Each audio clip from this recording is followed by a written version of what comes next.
What did Karl Marx mean when he said that religion is, quote, the opium of the people?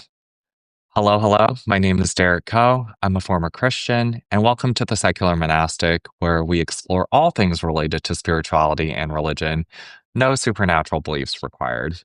And today we are going to be talking about what I honestly think is one of the top two most misinterpreted quotes from major world thinkers and philosophers on the topic of religion. The first being, of course, Friedrich Nietzsche's famous God is dead quote, and the second being the topic of today's video, Karl Marx's famous quote on religion being the opium of the people or the masses. Now, just because Marx is, let's say, a polarizing thinker and figure, I want to put my own cards on the table and be transparent from the beginning about the fact that politically, I do not personally identify as a Marxist. I do have friends who identify as communists and Marxists politically, and I have therefore engaged with communist and Marxist ideas. And more importantly, I also think that there is a great deal one can learn from philosophers' ideas and theories, even if one isn't 100% convinced of all of them. It is also my experience that very few folks on both the political left and the political right have read Marx and engaged seriously with his real observations and conclusions and situated them in the proper context. And this popular quote on Marx's views on religion is no exception. So, to start, I think it will be helpful for us here to talk about some popular readings of Marx's famous quote. And for a lot of people, especially kind of young, college educated atheists in the West who identify overwhelmingly as being on the political left, an extremely popular interpretation is that Marx here was simply criticizing religion as a destructive, backwards, harmful force that is used to keep the masses docile, keep them addicted to false hope, hopium, if you will, and keep working people submissive and obedient and less likely to rebel against the capitalist class. And of course, on the political right, which tends to be more traditionalist and religious, especially in a Western context, this quote is often interpreted as communists or atheists attempt to discredit religious beliefs and maybe even discredit God himself, and therefore kind of like further proof that that leftist ideologies are inherently evil and fundamentally opposed to religious institutions, and possibly even God. I do not hold that view personally, just to be clear, but it is kind of like a very popular conception of Karl Marx and Marxist ideas on the political right, especially in the US. And I'm going to argue that both of these viewpoints lack nuance, and that while Karl Marx did see kind of a religion as something that would fall away and lose power once workers seized the means of production and seized power from the capitalist class, he also comes from a viewpoint that deeply kind of sympathizes with and understands the phenomenon of religious belief in society. And to show this, all we need to do is read Marx's full quote in context rather than just the popularly quoted 5 to 7 words. If we include just the 2 sentences before and the 3 sentences after Marx's full opium of the people quote, it reads as follows, quote, religious distress is at the same time the expression of real distress and the protest against real distress. Religion is the sigh of the oppressed creature, the heart of a heartless world, just as it is the spirit of a spiritless situation. It is the opium of the people.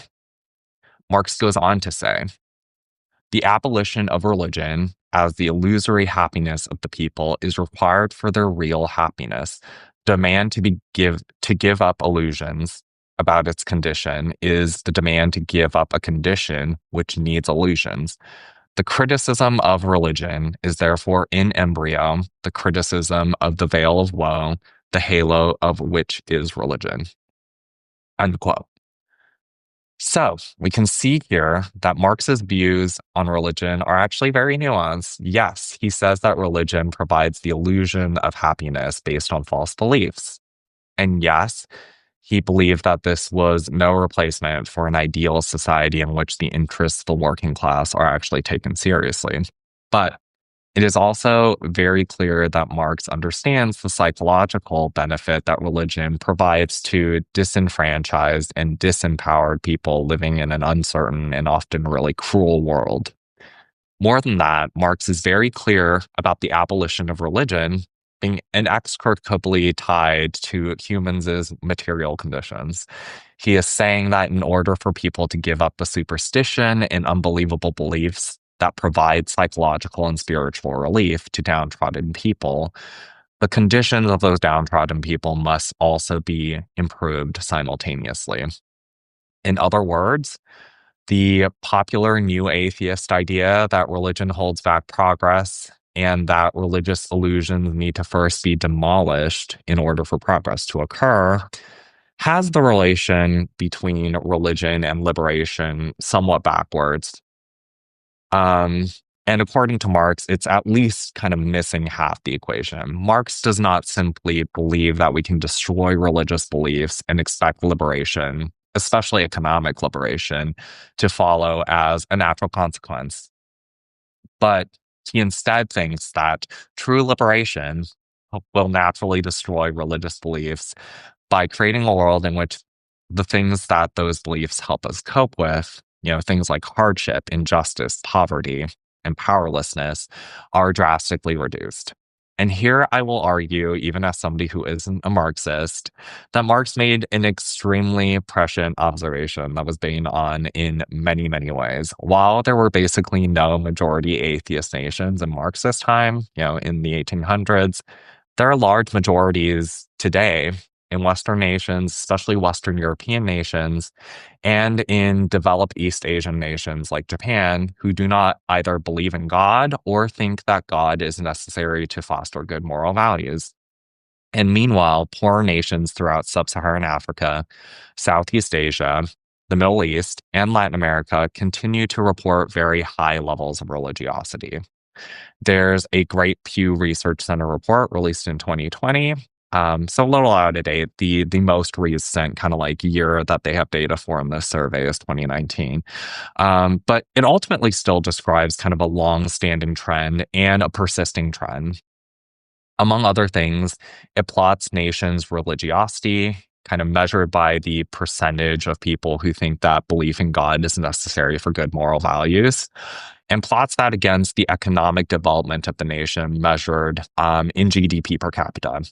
And the relation is incredibly strong. The higher your nation's GDP per capita, the lower the percentage of people who say that belief in a God is necessary for good moral values. The richer your country is, the less religious it tends to be. And even within nations, those in the top half of income earners were found to be far less likely to believe in God or think that God is necessary compared to those in the bottom half of income earners. And that's within countries. I do not think Marx would have been surprised at all by this. This phenomenon of religiosity decreasing in nations like Sweden, Denmark, and Spain as material conditions improved there and they became richer is something that we should expect, right? Based on what Marx thought about the relation between material conditions and religiosity. And I don't think he would be surprised that in still very impoverished nations like India or Indonesia or Honduras, religiosity remains really high. And more than that, I don't think he'd be surprised that religiosity is continuing to decrease in poor nations that are nonetheless making economic progress and developing and kind of becoming richer year by year. I don't think he'd be surprised that within the US, even demographics like Black Americans who vote much further left than the general population, the general US voting population, are some of the most religious voters. because that community is still suffering from the historical and systemic disadvantages that have deprived them of educational and economic success relative to white Americans, and even relative to more recent high skilled immigrant groups, including many Asian American groups. In fact, even as recently as 2023, the US's major racial groups are still perfectly correlated in their level of religiosity versus median household income. Now, I want to get this caveat and kind of disclaimer out of the way here that there is nuance in this data that we don't have time to get into. Black Americans include kind of like recent African immigrant groups that are, socioeconomically and educationally quite different if you look at the demographic data. And Asian Americans are kind of like a broad racial group here. South Asians, East Asians, Southeast Asians are all counted in the same group here. And, there's internal diversity and there's even socioeconomic diversity based on, which Asian American groups you're talking about here. That and kind of details around that we don't have time to get into in this video. But broadly speaking, if you look at the racial data and you look at kind of like household median income by race, the most affluent racial categories are the least religious, while the least affluent racial categories are the most. Black Americans are the most religious, with 81% identifying as religious versus 22% being religiously unaffiliated. Hispanic Americans, who are the second lowest income ethnic group, are the second most religious, at 72% religious versus 27% religiously unaffiliated. White Americans, being the second highest income group in the US, are at 68% identifying as religious, 31% unaffiliated. And Asian Americans, which are kind of the highest median income group of any of kind of the US's really broad racial categories, are the least religious, with 65% religious and 33% unaffiliated. And just to also throw this out there, I'm not saying that white privilege does not exist in the US, because whites as a group aren't the very highest income earners as a whole. There's nuance here, again, that we don't have time to get to in one video. But because of all this data, I think it's uncontroversial to say that Marx's insights on what drives religious belief for the vast majority of people has been vindicated by history and the data that we have in the modern world. And I've been mostly really positive about the predictive power impressions of Marx's thoughts on religion so far, but I am going to shift gears now and talk about how his theories start to break down in the light of this and in light of actual historical events that we have the luxury of looking back on in a way that Marx could not, because he died in the 1880s, and many of the kind of communist and Marxist political movements that occurred happened in the 20th century and kind of are continuing into the 21st century. Specifically, Marx's teleological predictions when it came to economics and class struggle really just did not seem to hold up. And for the uninitiated, all teleology is the belief that your theoretical beliefs are guided by natural processes and that they are kind of like being directed towards an end or shaped by a purpose. And Marx's theory was very plainly a teleology. Marx saw communism as a natural and almost inevitable outcome of a capitalist economic system. And more than that, he thought that it would be industrial powerhouses, like with large populations of factory workers, like Britain and Germany, that would see the first communist revolutions.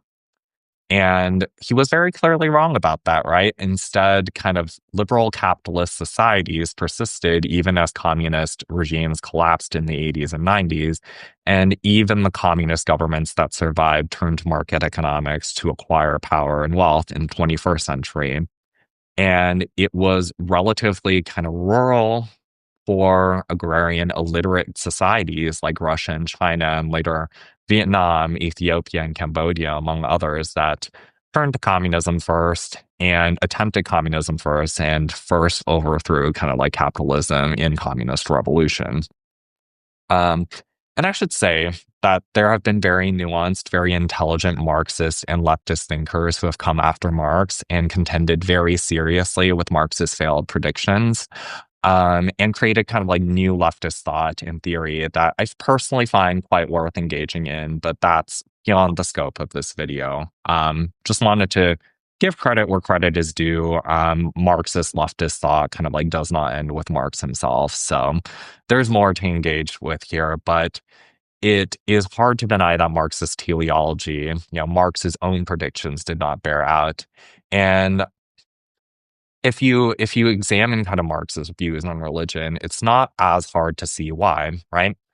Kind of these industrializing societies, even though there were many aspects of kind of like the industrial societies of the late 1800s and the early 1900s that were very, very brutal, living standards were still rising in these capitalist societies with like large industrial bases, right? And and so the material conditions of normal people were still improving, and there was kind of like less of a reason to seek like Marxist revolution, and something we'll get to later in the video. There was kind of like progressive, progressive secularization and progressive, over decades, moves away from like kind of like religious belief. Um, I also don't think Marx would have predicted the way in which Marxism and communism manifested in these agrarian, impoverished countries in a deeply religious way. There are many examples of this. In 1975, during the height of the Cultural Revolution in China and a year before Mao's death, his supporters composed a patriotic song referring to Mao as, quote, the red sun in the sky, which is almost like a hymn to honor Mao as if he were some ancient sun deity that the pharaohs would have worshipped, and just really characterized him as an almost godlike entity who gives guidance to the whole Chinese people and nation. Mao and Lenin's bodies are entombed in elaborate mausoleums and their bodies preserved almost as relics and pilgrimage sites for followers of their ideologies to visit. For communists of the past and even many communists today, there are tomes and books that function very much like holy texts. Yes, Das Kapital, the Communist Manifesto, but also writings of leftist writers like Antonio Gramsci, Theodore Adorno. Mao had a little red book of sayings that during the Cultural Revolution in China was as ubiquitous in China as like the Quran is in some Islamic societies. And people of that era truly quoted from this book as if Mao's words were scripture. There are demons of the communist movement too, right? External to Marxism, there are billionaires, capitalists, the bourgeoisie. And internal to the community, there are Stalinists who demonize Trotskyists and Trotskyists who demonize Stalinists, internationalist communists who disagree with nationalist communists, democratic socialists who oppose authoritarian socialists. And some of these groups have like almost the same intra-group animosity as certain different schools or denominations of even like Christianity and Islam. And tied up in that too is also kind of like various levels of coalition building and ecumenism, trying to reconcile the various factions and try to get them to collaborate towards a common end. There's eschatology too, right? And eschatology is kind of like broadly speaking, end time beliefs and theories of like, what the end of a current era would look like, with discussions of kind of like late stage capitalism and revolution to liberate workers from said late stage capitalism and predictions of it just kind of being always around the corner, much like the second coming of Jesus Christ is always around the corner, yeah, for Christians and Muslims who have that as part of kind of like their religious eschatology. There are saints and icons that are venerated in the movement. Rosa Luxemburg, Eugene Debs, Fidel Castro, Che Guevara, Leon Trotsky, even figures like Bernie Sanders. And yes, this is a very diverse array of people, with like, very diverse perspectives. But what kind of unites them is that there are substantial portions of like the left movement who kind of treat these figures as prophets and saints.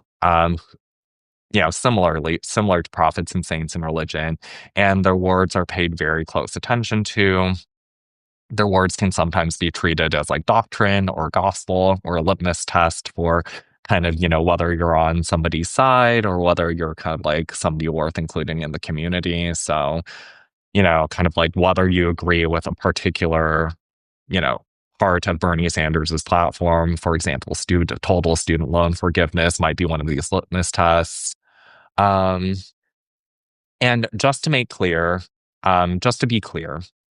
I'm not picking on communism and specifically leftist ideology in particular, right? I see very similar phenomenon among Americans who treat the founding fathers in the U.S. the same way and treat, for example, the words of like James Madison or institutions established by the U.S. Constitution as sacrosanct and sacred and somehow like just unquestionably wise whenever somebody brings up reforming the electoral college or maybe reforming the way that the Second Amendment is interpreted in the US. And some libertarians also have a form of this, right, with their devotion to figures like Ron Paul or thinkers like Ayn Rand. And there are just so many more examples that would require an entire other video to cover thoroughly. And of course, there are Americans who admire the founding fathers, libertarians, and Marxists who don't kind of have this like religious way of like interpreting their political ideologies and are like, more open-minded and like less doctrinally rigid. But it's pretty undeniable that kind of like a lot of the way that people kind of approach their political beliefs has become a little bit religious in character, right?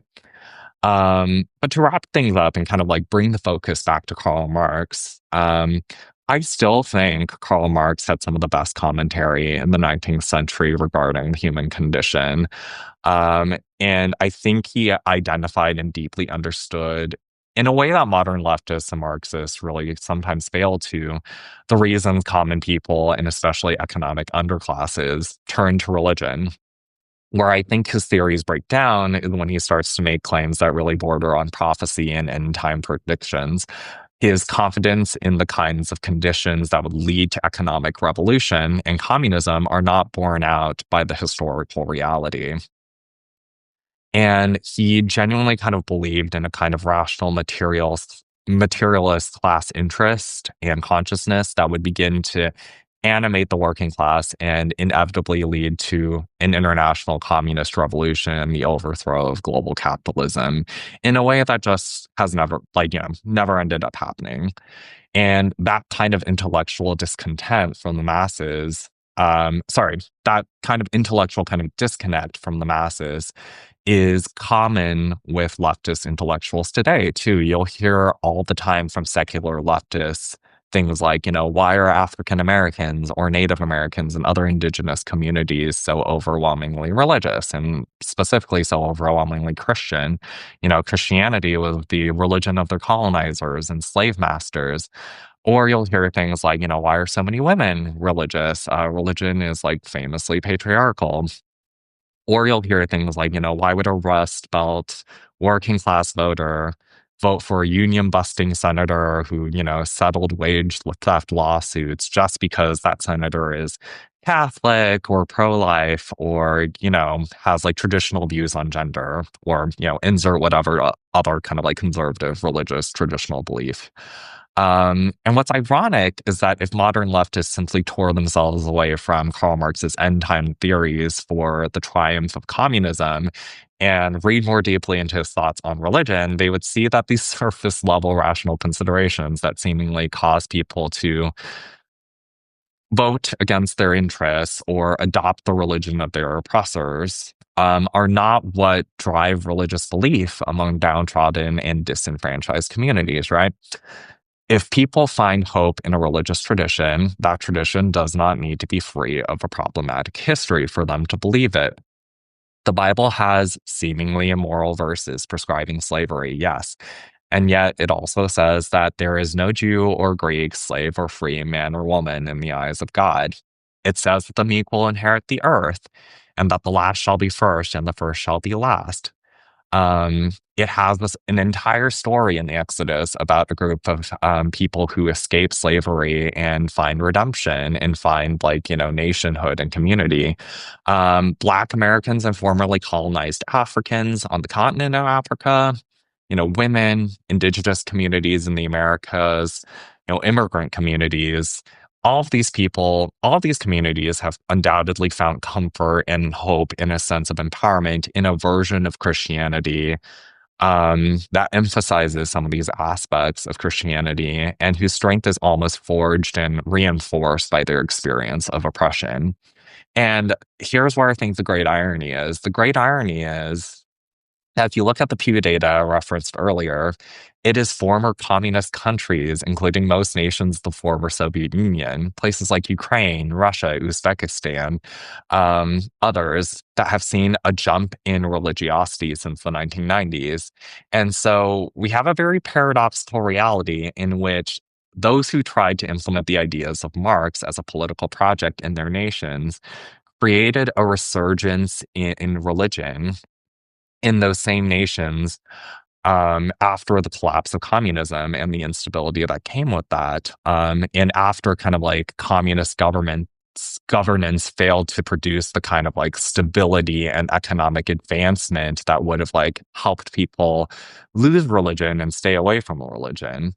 And on the other hand, it was these neoliberal capitalist societies who, for all their faults, and there are many, many faults with these nations and with their societies, for all their faults, created rising living standards for their populations and relative political stability over the last 30 years, and therefore kind of saw some of the largest drops in religiosity.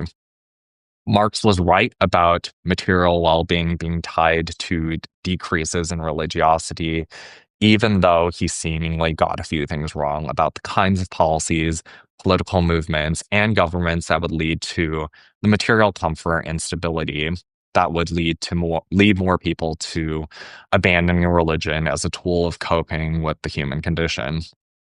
It's not surprising to me at all, therefore, that when the serfs of Russia and the peasants of China ran into great calamity during the Japanese invasion of China or the German invasion of Russia during World War I, when they faced kind of like famine, violence, and other hardships, it was only then that they adopted a form of communism and Marxism that had very religious characteristics. And rather than lose religiosity completely, they almost traded their old religions and old beliefs that were no longer serving them in this time of crisis, or at least blended kind of their old beliefs with like these new ideologies of Maoism and Leninism.